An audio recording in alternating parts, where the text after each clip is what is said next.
folks from anitaB.org. We have Shreya Krishnan herself, the Managing Director, and we have Pamela Lee here, who's the Chief Administrative Officer. I will call them up on stage, and Shreya, please, all yours. Okay, so, not a lot of people know this, but this is actually a copycat of the session that, by the way, this is Pamela Lee. Can we have a round of applause for Pamela Lee? She is anitaB.org's Chief Administrative Officer, and all things revenue, all things money, all things finance, all things legal, all of it, including people, rolls up into her. So, Pimani, welcome to another stage. Thank you. I'm so excited to be here. We're so excited to have you.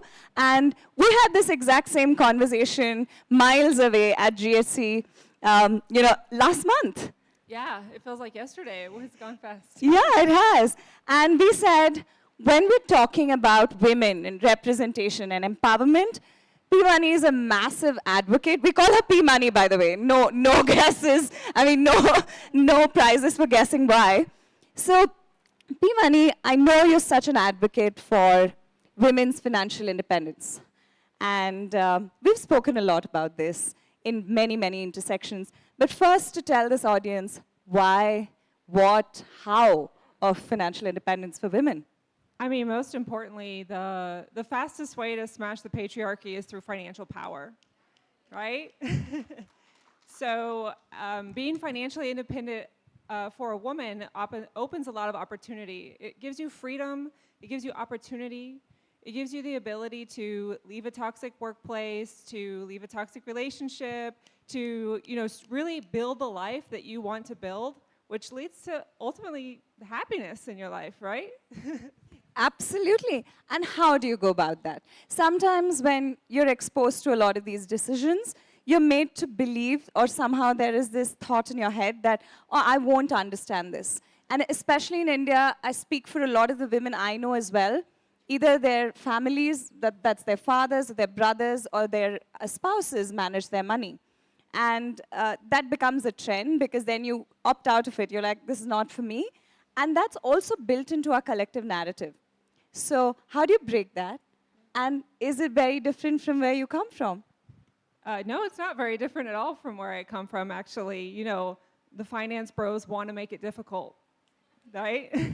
They don't want you to figure it out because they want you to keep having to come to them. There's a lot of women in this space that are helping educate other women on how to be financially independent. So I would recommend that you go out and you find a woman that's in this space teaching people how to do investing, because they're making it so easy, right? And so like in the US, there's a woman who I love. Her name is Tori Dunlap. She's one that I follow, and she's doing great work in this space. So I would recommend her, but learning as much as you can, really learning as much as you can, coming up with a sustainable plan that's going to help you balance both, paying your bills and saving and still living your life. There are people out there that are telling you that you have to count every single dollar and you can't go get your coffee and you can't have all these little luxuries that you want to do. You can do that and still save your way to wealth, right? So just finding that balance that works for you. You don't want something so extreme that you're going to break it, right? I attribute it to a diet, right? If you go and do this a really aggressive diet, what happens? Eventually you start binging on your ice cream and your cookies and you break the diet, right? So you need to find something that's a sustainable plan for you that you can stick with. Yeah, and especially for all of us here, there's a lot of connect to real estate because India says you should own land or you should own a roof above your head. And India is also culturally one of those things that says buy gold, right? So a lot of people still do very safe investments, and they say our risk appetite is low. But what do you think about that, and what are some recommendations that you have? Yeah, that's a good point, because even in America, they say that the best way to build wealth is to buy real estate, and that's not necessarily true. You have to do what works best for you. And also the market always outperforms real estate. People don't realize that. How many of you here invest in markets? Oh, good. Oh. Good. That's amazing. Yeah, so that means to say they're slowly, it's catching up. Yeah. But my next question to you is around, you said, you can also afford the Starbucks and the Gucci's and the Chanel's, but at the same time, you need a systematic, sort of sustainable plan. What could be some of the tips and tricks that you could tell our audience on what they can do with their money, and a little bit about compounding interest? Well, yeah, I mean, many of you are already investing, so you understand the value of compounding interest, right? Like, you're not going to save your way to wealth. If you were to keep your money in a savings account, you would, like, for example, over the past 10 years, you would have gained maybe $20,000. But if you would have kept it investing in the stock market where you're getting that compounding interest, you could have gained about 6 figures. So really, and then also our 401k, is like a retirement account through your employee. Yeah. So taking advantage of that match here, that's huge. That's free money that your employer is offering. So I would definitely recommend doing that. And then, again, it goes back to having that plan. It goes back to setting that plan for yourself and just, looking at you, I'm the type of person that has a spreadsheet. I create a spreadsheet, I have a budget, I follow it, I save for the things I'm wanting to save for, I put the rest away. And I really consider it like you could have, for example, say you have $100,000 in your investment account and $20,000 in your savings account, but you only have $1,000 in your checking account. Well, you only have $1,000 to spend because all that money is to the side. You're saving that for your future. You have a plan for that money, and so you don't touch it. You don't look at it. Just leave it alone. Now, permission to go to a personal space because you have a powerful personal journey. And, there are a lot of people here as well that come from diverse backgrounds. If you can tell us a little bit about your personal journey and being the first of many things and how that, because when people look at you, they see this audience is seeing a white woman, but we know your story and the resonance of that story with this audience. So I'm the oldest of 5. My father growing up was not present. He was a drug addict, an alcoholic, a criminal. He was in prison most of my younger childhood. My mom was, for most of my childhood, a single mom. So at the age of 10, I had to step into a caretaker role and start taking care of my 5-year-old and 3-month-old sisters. And really started co-parenting with my mother from 10 years old forward. So, and when I watched her at that point, and the points where she was single, she was having to work 2-3 jobs just to survive, keep a roof over our head, and still relying on public aid, public support, federal support. And when she was in a relationship, it was a talk, like, I went through our fair share of bad relationships, and it was always a struggle for her to get out of those relationships because she didn't have the financial capacity to do so. So it would take longer for her to save, and then we would be in these bad situations. And so that really is what set me on the path to finance and to financial independence. And I thought at the time when I was young, I thought, well, I'm just going to focus on my education, and I'm going to go to school and get my college degree, and I'm going to do this. And I became the first person in my family to get a college degree.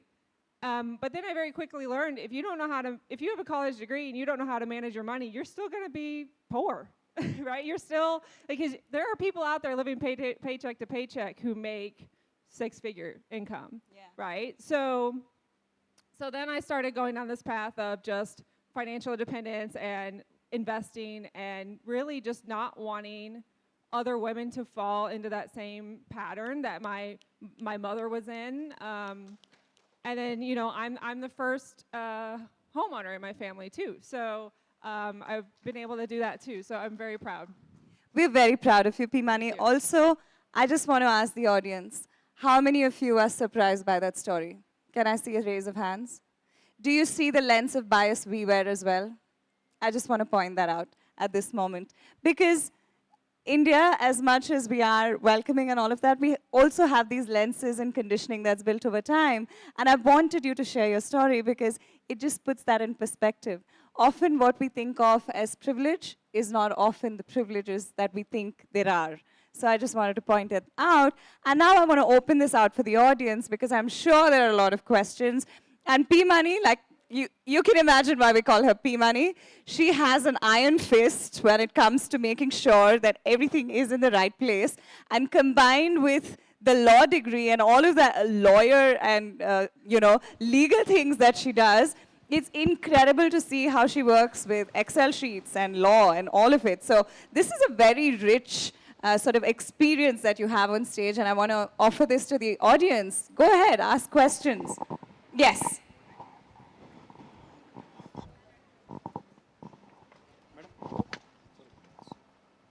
Also, apologies that the sun is so bright that we couldn't do anything about, but we will rethink the colorful hold roofing for sure. Right. I think everyone is hiding in the sun and shade and so on. Thank you so much, P Money, if I can call you the same way Shreya was calling. So my name is Kiran. I'm from AWS. The question that I had is most of us, right, might have been told that market is risky and so on, right? But because of the recent development, we see a lot of apps coming in, which makes it easy. Are there any recommendation which a woman or people like us should choose wisely, which app we should go for and what we should look at when we look at investment via any of these apps which is available today in the market? Applications, phone apps that you can trade on and that you can buy and sell on. So my favorite one is Fidelity. Fidelity trading. I think they have the best as far as the least amount of fees. Another one that I really like because you don't really think about it is Robinhood is a great one for smaller investing. And what I like about them is you can set it to round up all your transactions, and then it just takes that and deposits it away for you. And those little things add up. You'll see them just quickly add up. So if you want to do some small saving, small investing, I like Robinhood, but for your larger accounts, my favorite one is Fidelity to use. But I think most of us would be using Indian apps, right? No, you do have Fidelity for India as well.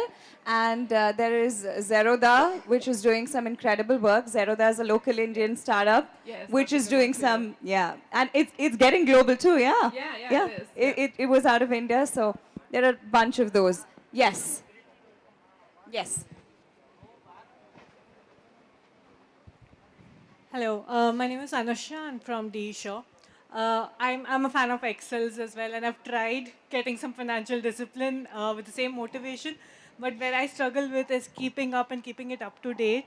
So, any tips that you have on what are the basic things I should just maintain and how to just keep a track of it, and how do I stay consistent with what I start with? For my Excel, yeah. Like, what are the minimum things I need to put out there, and how do I keep it up to date? Yeah. So, one of the things that the internet is such a great resource.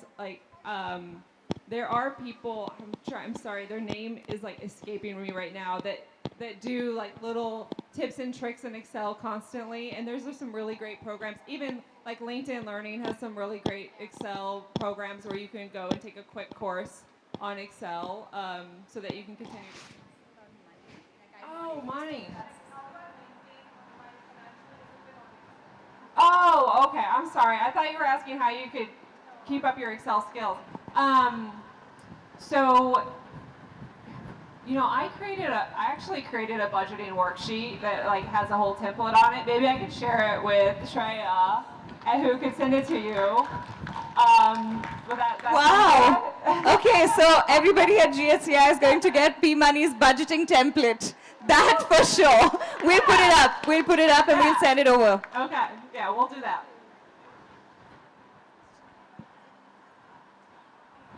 So, thank you so much for sharing the story, and it's inspiring. And thank you, everyone. I'm so energized. So, my question is so, when we are we know that we need to pull up the money at home. My question is related to home finance. I earn and my husband earns, and we have a common budget, what we handle. But I'm not blaming my husband for that. But what I have is, I want to have a control over my money, where I can invest, where I can think about, because I earn. I put my hard work, so I need to have that, not control, I would say, that is a freedom. But on the other end, probably my husband thinks, because I earn, because I just, have a control over, I'm not giving everything to him. So we are not pulling up our entire money. The second thing is, my pay scale is more than my husband. So sometimes I feel maybe I'm showing any arrogance because of that, but technically I'm not doing it. So I, I just want to give, but I don't want to give. So it's the psychology of money. I went over everything. Just I want to how to handle my husband, and and how specifically in the zone of finance, because I really need help. I love this. This is a wonderful question, and you may or may not like my response because I like to keep things separate too. So my husband and I. So he has his, I have mine, and you have this shared pot of money, right, with your household budget. Yes. And so I'm not a big fan of like a 50-50 input, simply because there is difference in pay, right? So like, if my husband was making significantly more than me, I shouldn't have to put in half, right? And I think to be fair, I think it should go both ways. So I feel that, I would look at the percentage of what you two make, and there would be a percentage that I would put in versus what he would put in to share that pot, right? So you may have to put in a little bit more because you make a little bit more. Yes. I know, but I'm looking at equity across the board, right? I love that. I love that answer. Equity across the board. Thank you, P. Money, because, very often this is a usual scenario. There are numbers to show that across our country plus around the world, women who earn better end up having either more difficult relationships and marriages, or also end up, sort of stepping away. Well, I've had relationships break up because I was going to be making more money. Like, I wasn't doing it yet. I was going to college for my finance degree, and I was going to eventually get a job that made more money than him, and he couldn't handle that. Like, that's the kind of stuff we deal with. It's not acceptable, ladies. They're not worth it. Walk away. Woo! Woo! I mean, I think despite the sun, everybody here is totally saying it's okay, this conversation is so worth it. Any more questions? Yeah, we have time for 2 more questions, so let's do 2 more. So I'm asking in perspective of a student. Like, most of them are actually working individuals, but I am a student. So for me to start out, so what do you think should be the goal of, because at times you're told by the family you have to do certain things, and we are a little constrained when we're starting out, but you really want to try it out. So what do you think should we do in such circumstances? Yeah, there's going to be periods of your life where you can't do 10% or 20% of your income, right? Because it's the stage of the life that you're in, right? So you just do a little bit, and you do what works in your budget. And that's going to go back to creating this budget spreadsheet, right? And if it's just a very small fraction, 1%, you put 1% away. And over time that adds up. And when you get a raise, you get a little more money, you add another percent or whatever works within your budget, just as long as you're following along that line and you're not veering too far off. But it really is the power of compounding interest and just that compounding over time. So I would just say start small. It makes a huge difference over time. Yeah, and it's amazing that you're thinking of this as a student, because your compounding interest will be so good at the time. You're in the best position as a student. Start early. I cannot express that enough. Start early. Yeah. Okay, one more question. One more, yes.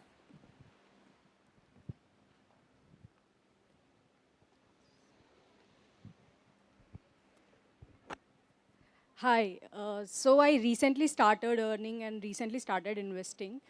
I tend to keep my money in small cap, mid cap because it has high returns and, and in recent market crash, like I lost a lot of money. So psychology of money plays an important role, right? Like if I'm starting early, like how should I go about it? Should I take risk because I'm young or should I invest safe? So you have a little more lenient, like you have a little more freedom when you're young to take more risky investments. Typically, if someone is younger and they're very far away from retirement, you can be in a very risky profile because you have that ability. And as you get closer to retirement, you eventually want to move your assets to a less risky fund so that you can, maintain the principal and you're not worried so much about growth as much.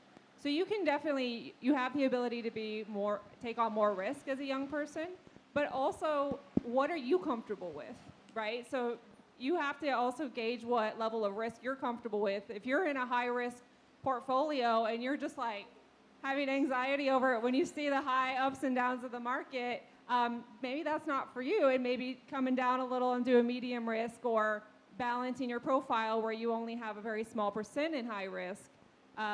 It would be good for you. So yes, you have the ability to be more risky right now. You have the advantage of young, but also, leveraging that with how you personally feel with risk. One more? Okay, one last last question. question. Yes, here. Okay, thanks for this opportunity. I had a quick question. So how do you draw a line between luxury and necessity? So sometimes I put my things into the cart, okay? So, and I think like 1 week, 2 week, I give it a time to like, if I really need it. So how do you draw a line between necessity and luxury? So you're going to see this. This is going to go back to that budget spreadsheet I talked about. You really have to be disciplined with yourself on needs versus wants, right? You're going to create your budget where you're going to have your needs, your basic, your household needs, your food, and then what are your wants? And then you're going to have a section of your budget where you allocate what your wants are. Maybe you're a huge foodie like I am, and you have a little more allocated to going out with your friends, right? So you leverage that, and you have a shopping budget, and you stick with that. So just you have to have that honest conversation with yourself of what is a true need, and what do I just want? Okay, so with that, thank you, P. Money. It's always a pleasure speaking with you. I see what you do as a voice for women's financial empowerment and freedom. And it's such an honor to have you here in India speak about this. And also to remind ourselves that irrespective of where we come from, we have such power in our shared storytelling and lived experiences that this is the sisterhood that we create together. Talking about sisterhood, we have some more people I want to give a shout out to from anitaB.org, the US team. There's Deandra, that's our head of marketing. There's Nicole, that's our head of revenue. And there's Gloria, that's our head of community. And we also have Maggie Inbamutaya, who was the MD of anitaB.org India in 2019 when it happened here. Thank you, Maggie, for being here. Thank you, everybody, for being here. And she is going on next. They're talking about sustainability with Pallavi, who runs Our Better Planet. So that's another great conversation to watch out for. Thank you, everybody. That's it from us here. Hope you enjoyed it. Thank you, P. Money. Thank you, everyone. Thank you.